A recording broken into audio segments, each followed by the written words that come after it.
Puji Tuhan, selamat pagi, selamat lagi kita berbakti di dalam nama Tuhan Yesus Kristus. Dan kita tahu walaupun kita ada di rumah-rumah kita, tetapi saya percaya Tuhan ada di tengah rumah tangga kita. Karena itu saat ini kita akan mendengar firman Tuhan. Sebelumnya mari kita tundukkan kepala kita untuk kita berdoa kepada Tuhan. Terima kasih Tuhan, kami mau menerima berkat firman-Mu. Sebab itu Tuhan, urapi hamba-Mu, urapi kami semua yang mendengar, supaya kami dapat bersuka cita. Nama Tuhan dipermuliakan buat selama-lamanya. Terima kasih Tuhan, di dalam nama Yesus kami mau menerima berkat firman-Mu. Haleluya, haleluya, amin. Puji Tuhan saudaraku, saya akan mengambil ayat di dalam Yeremia 10 ayat yang ke-23. Tetapi sebelum itu kita melihat dulu bagaimana Yeremia adalah keturunan imam yang ada di Anatot di tanah Benyamin. Dan Tuhan utus Yeremia untuk menjadi nabi. Walaupun secara manusia Yeremia pernah menentang kepada Allah karena dia masih muda, tetapi Tuhan katakan kalau Tuhan utus tidak boleh melanggar. Tetapi puji Tuhan, karena itulah firman Tuhan saat ini kita melihat bahwa saya akan mengambil ayat di dalam Yeremia 10 ayat yang ke-23. Firman Tuhan mengatakan, "Aku tahu ya Tuhan, bahwa manusia tidak berkuasa untuk menentukan jalannya, dan orang yang berjalan tidak berkuasa untuk menetapkan langkahnya." Puji Tuhan, dari ayat ini saya akan mengambil tema Allah yang Maha Tahu. Puji Tuhan. Yeremia adalah seorang yang mengasihi, bukan saja mengasihi kepada Tuhan, tetapi mengasihi juga kepada bangsanya. Dan dia juga peduli karena firman Tuhan datang pada saat Yerusalem dikepung oleh tentara Babil, menasihatkan penghakiman sudah datang. Kehancuran Yehuda hanya dihitung detik. Tetapi kita lihat bagaimana Yeremia ini sangat peduli ya, melihat keadaannya terjadi, maka Yeremia selalu menangis ya, berdoa kepada Tuhan, meminta supaya hati dan pikirannya sudah menyatu mendalam kepada bangsanya. Karena itulah walaupun secara manusia menderita, Yeremia bersama bangsanya ia masih memohon kemurahan Allah dengan yakin Allah berkuasa ya mutlak atas perjalanan hidup manusia. Ia mohon kepada Tuhan supaya perjalanan daripada Yehuda merupakan hajaran. Apapun yang dialami oleh Yehuda itu merupakan hajaran daripada Allah untuk membaharui kehidupan bangsanya. Karena itu bukan untuk melenyapkan ya Tuhan. Sebab itu kita melihat bagaimana Yeremia memohon kepada Tuhan supaya jangan dibinasakan. Tetapi kita melihat Yeremia tidak berhenti bergumul berdoa bagi bangsanya. Nah, kita juga menghadapi situasi saat ini ya.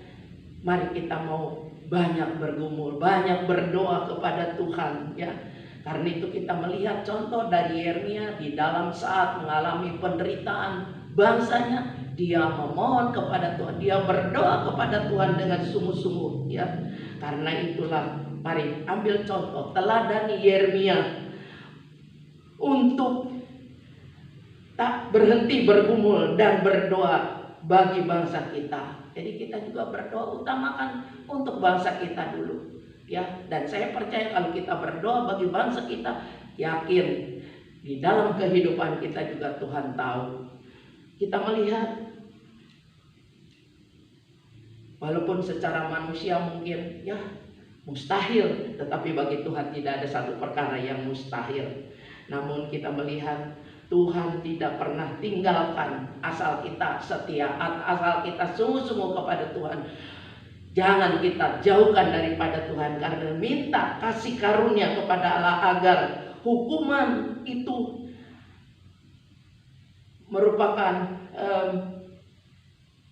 untuk melihat hidup kita dan membuat supaya hidup kita dapat menyenangkan hatinya Tuhan.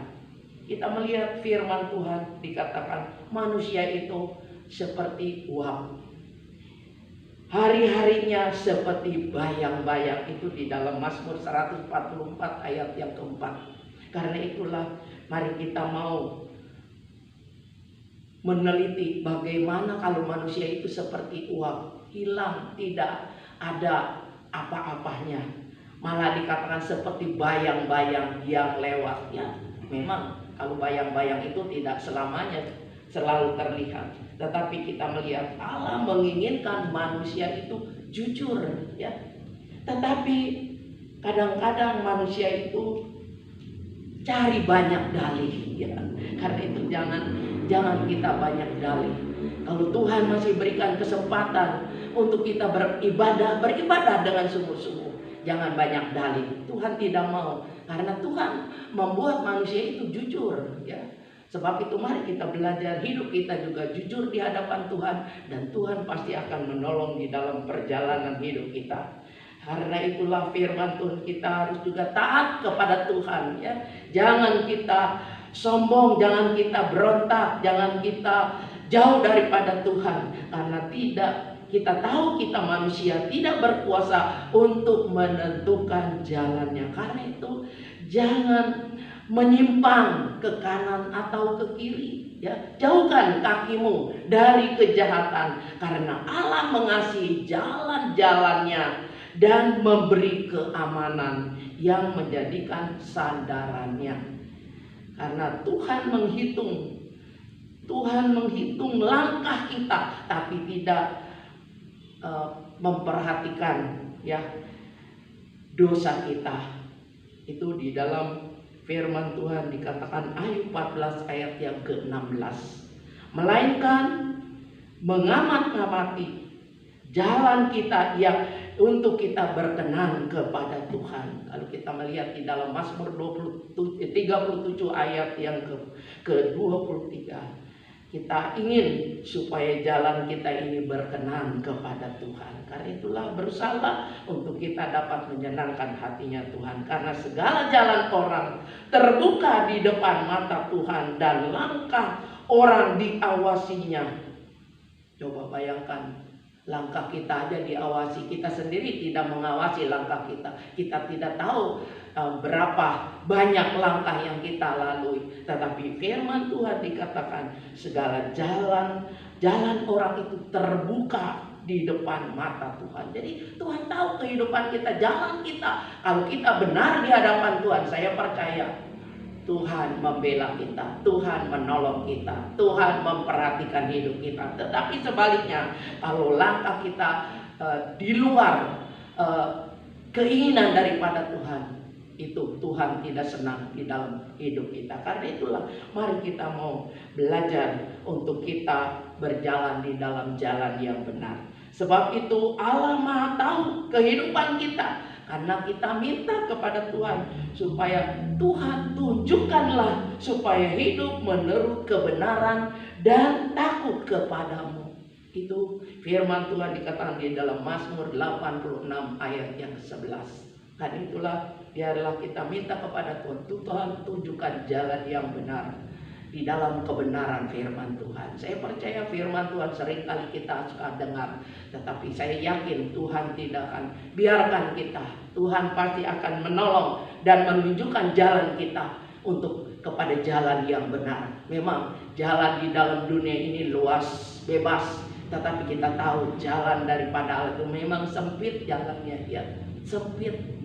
tidak mudah untuk kita lintasi. Tetapi bagi setiap orang yang percaya kepada Tuhan, saya yakin Tuhan pasti menolong hingga kita dapat lewati semua dengan kemenangan yang daripada Tuhan. Sebab itu firman Tuhan agar kita juga takut kepada Tuhan. Mari saudaraku, belajarlah kita takut kepada Tuhan.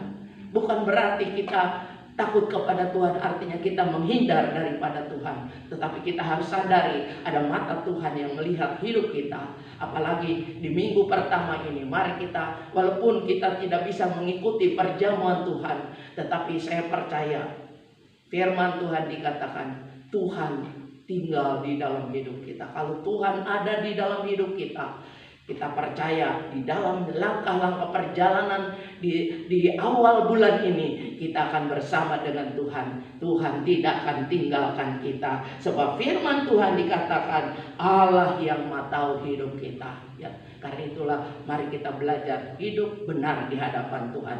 Dan saya percaya firman Tuhan, saya tidak panjangkan. Biarlah firman Tuhan ini menjadi bekal di dalam perjalanan hidup kita untuk kita tetap setia kepada Tuhan. Jangan jauh daripada Tuhan.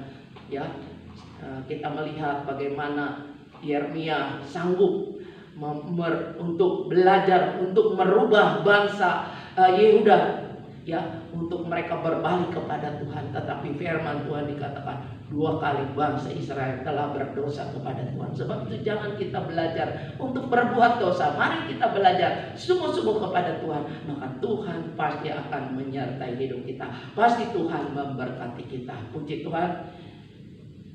Baiklah, mari kita sama-sama datang dan berdoa kepada Tuhan. Terima kasih Tuhan, firman-Mu yang sudah kami dengar, meteraikan itu di dalam hidup kami, supaya kami belajar untuk hidup berkenan kepada Tuhan, hidup menyenangkan hati Tuhan, hidup takut kepada Tuhan, hidup percaya kepada Tuhan. Kami percaya Tuhan tidak pernah tinggalkan, sebab Tuhan tahu kehidupan kami, Tuhan tahu pribadi-pribadi kami, dan Tuhan juga pasti akan memberkati kami. Terima kasih Tuhan. Terima kasih, kami percaya termeterai firman-Mu di dalam hidup kami, supaya perjalanan kami yang akan kami lewati, kami yakin Tuhan bersama kami. Terima kasih Tuhan, di dalam nama Yesus kami sudah berdoa dan mengucap syukur. Haleluya, haleluya, amin.